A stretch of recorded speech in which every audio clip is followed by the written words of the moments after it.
lots of letters in the paper too about Dudson getting 5 games for punching someone on the floor, and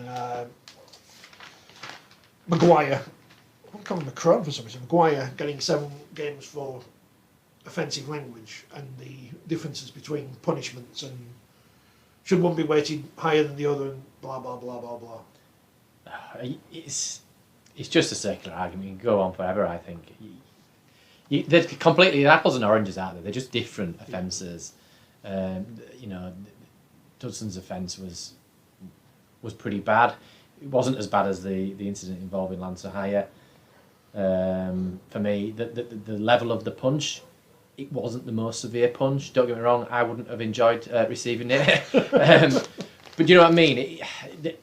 You talk about aggravating factors. There was no damage caused, as far as I'm aware, to the Catalan player. You know, unlike Lance O'Hire, which would have been an aggravating factor, etc., etc. So, you know, I don't know what was said. No. In the other case, so it would be speculation, but one would imagine, you know, it was highly offensive. Who's to say whether one's worse than the other? It's should someone get a longer ban for having a bet on their team to win, which is possible, than punching someone in the head. It's different rules for different things, and it is what it is. So letter writers of the League Express, you just wasted your style. I hope you sent it via email. But had he said something, had the player, I can't remember which player it was now, Josh McGuire, yeah, had he said something that wasn't quite as bad, then it probably wouldn't have been graded quite as high. So in the same way, the punch could have been a worse punch, which would have perhaps made it a higher grade. He didn't kind of appeal either. So no. Sort of punishment on the chin and all that. So,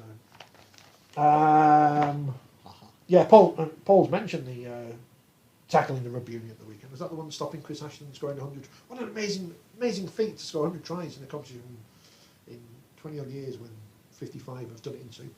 Amazing. Yeah, it'd be interesting to know what the discussion was with the rugby union referees. I saw a tweet, a reply by Nigel Owen saying that to the letter of the law it was correct. Now my interpretation of that, or my interpretation of Nigel's comment was, yes, to the letter of law it's correct. However, ...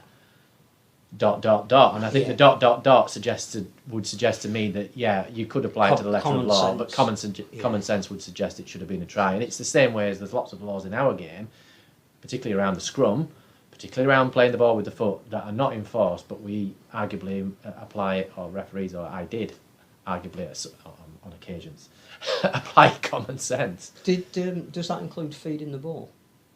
You have to feed it. Allowed? No, you've got to feed it into the centre of the scrum with 2 hands. I think that was about 1978. End to end. It just doesn't happen, does it? So you could go through and apply every law if you really wanted to, but you wouldn't really get a spectacle, would you? So I don't know. I miss the days of foot up in the scrum.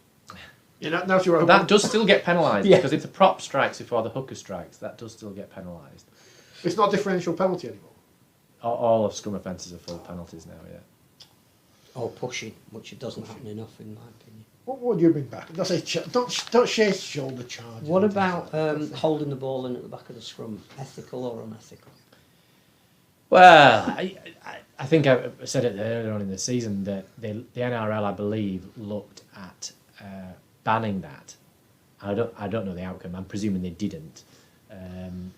But for me, there's 2 arguments. I think, as I understand it, there was a discussion with the Super League clubs around whether it should be banned or not, and the argument that came back was, don't ban it because we'll trap the ball in the base of the scrum, which allows our scrum half to come round to give us the extra attacker when we're on those centre field scrums, and you've seen lots of tries as a result of it. So when it's done for the right reason, like that, for me, it has a place. So when it's done when it's trapped in an attacking scrum situation, it's different.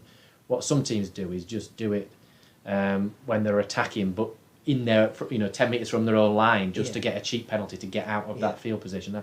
That's where it's arguably unethical, and it's making the game look messy.